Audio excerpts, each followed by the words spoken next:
Meron pa naman uli ditong isa pa. Ito ay galing din sa TikTok guys.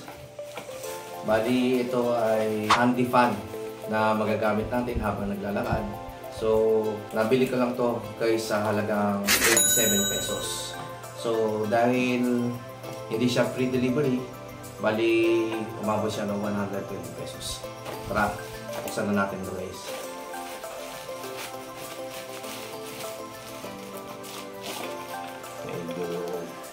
Excited na naman tayo dahil sa bukas natin mga kasi. Ito yung affordable na pwede nyo bilhin guys. Hindi siya ganong kamahal na umaabot ng something 600 plus or 1,000. So ngayon, ito talagang 120 pesos kasama na yung shipping fee. So ito, sana hindi siya lumat para mag-test natin. Uy! Ang lakas din! Nakakasurprise naman ito. Ang lakas. Ang ganda oh. Aba! Pwede mo siyang i-volume. Pwede mo siyang i-volume malakas. Pangalawa nila. Aba! May number 3 pa! Ayos naman talaga ito. Nakakatawa oh. Yun. Yung pang number 4 bali doon na siya mag-o-off. Pero sulit na talaga to guys. Napa-amaze talaga ako dito sa mini handy pan. Kasi ano oh, nakakatawa.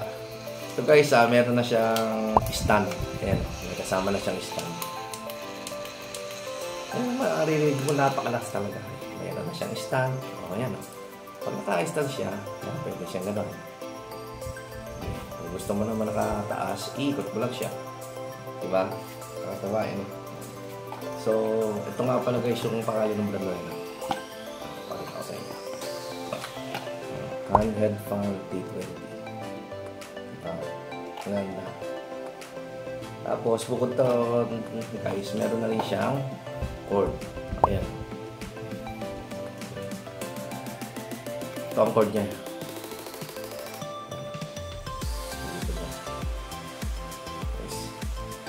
Siguro mga ano lang po, isang danggal lang ang haba. Pero at least kahit paano, meron na siya. Dahil hindi ka nabibili.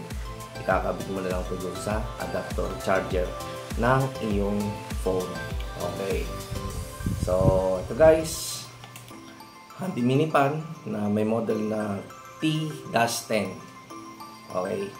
Sa halagang 120 pesos, order na kayo guys. Magkita lang yun doon sa TikTok shop. Salamat sa TikTok at saka dahil napaka ganda ng order na naibigay sa atin. So magandang pakinabang. Ang size niya pala guys, tingnan mo. Ito lang guys. Kalit no. Yan di ba? Yung sa dito yun. Di ba? Saka pa. Pwede yung bulsa eh. Nakakatuwa naman to. Ang lakas eh. Wow, grabe. Nakaka-refreshing talaga.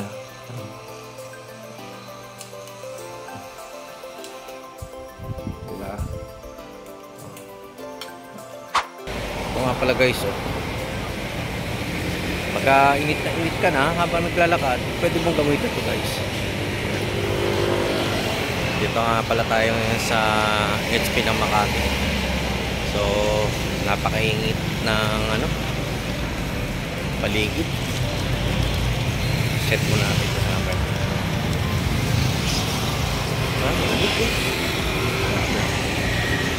Diba?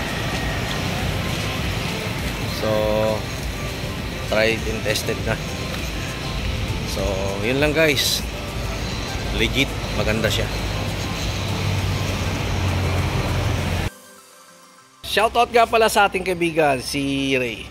Nandito kami ngayon sa Biñan, Laguna.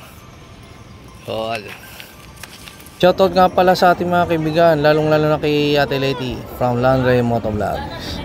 Shoutout nga pala sa ating mga kaibigan, lalo-lalo na shoutout nga pala sa ating kaibigan si Ma'am Marley. Dito kami ngayon sa Balintawak, Quezon City from Landre Motovlogs. Shoutout nga pala sa ating mga kaibigan, nandito kami ngayon sa Technopark Biñan, Laguna from Landre Motovlogs. Thanks for watching. Thanks for watching.